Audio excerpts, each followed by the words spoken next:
الاقرب للنبي ايه؟ عثمان بن عفان، لانه تزوج 2 من بنات النبي صلى الله عليه واله وسلم.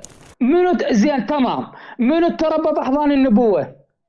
اتربى في احضان النبوه عبد الله بن عباس، كان رديف النبي صلى الله عليه وسلم، وقال يا بني اني اعلمك كلمات احفظ الله يحفظك احفظ، فكان مع النبي صلى الله عليه وسلم ابن عم النبي عبد الله بن عباس. بس ما رخصتك، بس ما رخصتك. انا اكون انت تقصد اللي تربى من صغره مع النبي.